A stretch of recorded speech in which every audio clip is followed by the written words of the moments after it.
Ontem foi um dia muito interessante, porque houve o lançamento do livro Recortes, do ex-governador Paulo Artung, uma figura que começou na vida pública como quase que um revolucionário, depois teve uma vida vitoriosa na política, conhece como ninguém a política no Espírito Santo e participou ativamente nos últimos 30 anos da atividade pública aqui no Estado, e ele deu algumas pinceladas daquilo que é a sua grande experiência na vida pública, como grande experiência na vida pública, pôde observar nos últimos anos. Na minha avaliação, Paulo Artung ainda vai lançar pelo menos mais uns 5 ou 6 recortes como esse que foi lançado ontem. A Samanta foi acompanhar. Acompanhe.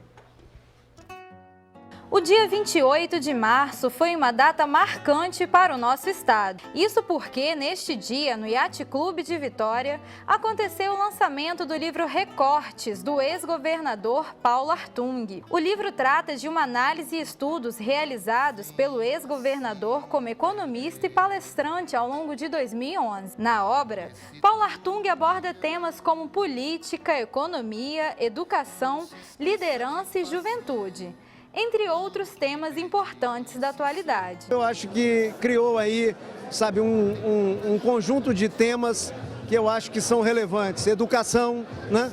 Que eu acho que é o maior desafio do nosso país, a educação, a instrução dos nossos jovens, a economia, a gente ter essa capacidade de analisar a economia mundial, o reflexo da economia mundial no Brasil e no Espírito Santo, a gestão, o planejamento, a questão da liderança, da política, enfim, eu acho que são recortes, né? Recortes numa vida como economista, fora do governo, mas trazendo também toda essa experiência e todo esse treinamento que os capixabas me permitiram que eu tivesse à frente de tantos cargos públicos, particularmente à frente do governo do Estado do Espírito Santo. E o economista e agora também escritor Paulo Artung também foi abordado sobre outros assuntos, como as atuais eleições. E na resposta sobre a candidatura à Prefeitura de Vitória, não disse nem que sim e nem que não, ainda deixando dúvidas nos moradores da capital. Do ponto de vista de uma realização pessoal, eu me sinto realizado e mais que realizado, muito agradecido aos capixabas, né? Agora, essa é uma decisão que tem o seu tempo, que tem a sua maturação, né? Vamos dar tempo ao tempo. Beberei ou não beberei dessa água? Eu acho que só o tempo vai dizer, mas eu vou continuar sendo militante para melhorar a minha cidade, as cidades do meu estado, o meu país e o nosso planeta. E o salão do Yacht Clube ficou lotado de empresários e políticos capixabas que compareceram para prestigiar e conhecer de perto o livro Recortes do ex-governador. Um governador por 8 anos no estado, fazendo o lançamento de um livro com ideias, né, com pensamentos, com história. Então é bom que a gente esteja aqui, né, juntos enquanto lideranças políticas, enquanto lideranças do Estado do Espírito Santo. É muito importante porque o Paulo Artung está colocando em livro toda a experiência que ele teve no governo e da mudança que ele fez nesse governo, né, nesses últimos anos de mandato dele. Isso é muito importante. Isso é a demonstração de valorização do serviço que ele fez, que ele prestou ao Estado. Isso é muito importante. O governador sempre esteve presente nos livros, mas de uma forma técnica, e agora ele se abre um pouco para conteúdo técnico, mas mostrando também a sua capacidade de pensar, de articular, de pensar o mundo. Isso é muito bom. Muito feliz de poder estar prestigiando esse momento, que é o coroamento de um trabalho que o Paulo Artung exerce e realiza nesse estado há mais de 30 anos de vida pública, com muita experiência, muito ensinamento para nos trazer. Então a gente tinha que prestigiar um momento como esse. Eu viro a cara pro perigo e seja lá o que Deus quiser. Como disse o ex-governador, economista Paulo Artung, ele continua militante e eu acho que ele ainda tem muita história para contar, e esse foi o primeiro de muitos livros, de muitas publicações que vem por aí. Assim eu espero, porque ele tem muito a contribuir com a sua experiência, contando ou falando daquilo que pensa. A nova lei do estágio pode sofrer alterações. Quer dizer, a nova lei é de 2008, mas já existem propostas para que sejam feitos alguns ajustes. Lorena Sattler, coordenadora de estágio do IEL, tudo bem? Boa tarde. Boa tarde, Giovanni. Que tipo de ajuste está sendo proposto, hein, Lorena? Então, Giovanni, existe uma série de projetos tramitando, né, no Congresso Nacional. São ajustes em alguns itens que não têm muita clareza ainda, né? O que, por exemplo? Por exemplo, estágios acima de 4 horas, né, eles querem estipular 15 minutos de intervalo, né, para o estudante para fazer um lanche. Isso, na verdade, já é praticado hoje no mercado, né? Só não está na lei. Mas não está na lei. Então, isso é uma regulamentação. Uma outra é a licença maternidade para as estagiárias, né? Elas teriam aí uma licença maternidade sem remuneração, né? Mas elas teriam a garantia de ter o estágio quando elas voltassem da licença. Férias, por exemplo, foi previsto já a partir da nova lei, né? Isso, então as férias, né, já foi prevista. Um outro item também que está tramitando é com relação ao valor mínimo de bolsa. Né, auxílio. Hoje a bolsa é aberta, é o mercado que dita, né, o valor de bolsa e varia de acordo com os cursos, né? E aí eles estão querendo determinar o valor mínimo. Seria o quê? Um salário mínimo para estudantes de ensino fundamental nos anos finais do EJA, um salário e meio para ensino médio, técnico profissionalizante e 2 salários para ensino superior.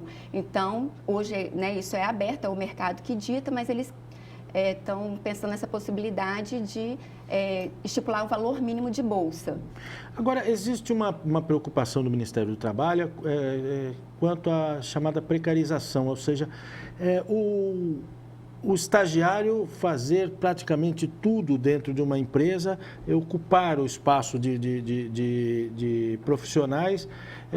A lei fala alguma coisa a respeito disso? Na verdade, assim, o estágio não tem vínculo nenhum com a CLT. Então, existe a legislação própria e a lei de 2008, ela deixou bem claro, antigamente se contratava muito estagiário com mão de obra barata, isso, né? Ainda que se faz isso, Isso se faz, mas isso diminuiu bem com a nova lei, porque a fiscalização, desculpa, ela está mais atuante, né? E a lei está mais clara. A fiscalização está mais atuante? Com relação, né? Quando ela vai, na verdade, visitar a empresa e vai detecta fiscalizar esse tipo de coisa, ela... né? Então, a empresa tem que realmente se ajustar rapidamente, mas... Pode falar. Não, então, mas aí concluindo, ainda assim, a lei de 2008, ela ainda tem algumas brechas que são esses itens, né, que a gente está falando. Também tem ampliação do estágio de 2 anos, que hoje o estudante pode ficar até 2 anos na mesma empresa sem criar vínculo. Eles querem aumentar para 3 anos. Até 3 anos? Isso, até 3 anos. Existe também uma proposta de bolsa estágio, que estaria atrelada à mensalidade do estudante na instituição de ensino. Então, o valor da bolsa, né, que ele receberia seria exatamente o valor da mensalidade que ele paga na Porque muitos estagiários, inclusive, eles estagiam, começam muito cedo, porque o estágio praticamente paga Exatamente. o a grande curso, maioria né? é para custear os seus estudos, né? E o estágio proporciona isso para eles. E aí existe, né, esse projeto que vincula ao pagamento da mensalidade. Seria 50% é obrigatório a empresa pagar e os outros 50% o estudante poderia estar recebendo em dinheiro ou autorizando a empresa a complementar a mensalidade dele, ou seja, 100% da mensalidade. Os casos de estagiários não acompanhados por um profissional da área, o estagiário que está em área completamente diferente daquela prevista, isso a lei já fala, né? Isso já fala, ficou bem claro, tem que ter um supervisor, né, acompanhando esse estudante da mesma formação, área fim dele, né? As atividades têm que estar diretamente ligadas com o curso que ele está desenvolvendo, né? E isso está muito claro e fica descrito no termo de compromisso de estágio, que é o documento que regulariza, né, o estudante dentro da empresa.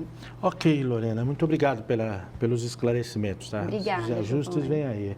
Aliás, uma coisa que eu vejo por aí, estagiário de comunicação, de direito, de administração, fazendo coisas que não têm a ver com a atividade dele na escola, que não vai ter a ver como profissional. O estagiário, por exemplo, não é a figura que vai ficar servindo cafezinho para chefe. Isso aí é atividade para outro profissional. Você está tirando o emprego de alguém que deveria ser contratado para fazer e para servir cafezinho, para limpar escritório, para fazer esse tipo de coisa. E aí esse tipo de caso deve ir parar no Ministério do Trabalho, que é quem fiscaliza os estágios, não é isso? Mas daqui a pouco a gente vai falar sobre o aviso prévio proporcional. Parece simples essa mudança que veio aí, você a cada ano a mais 3 dias de aviso prévio, mas tem algumas armadilhas aí. A doutora Nayara Gracelli que vem conversar com a gente a respeito disso.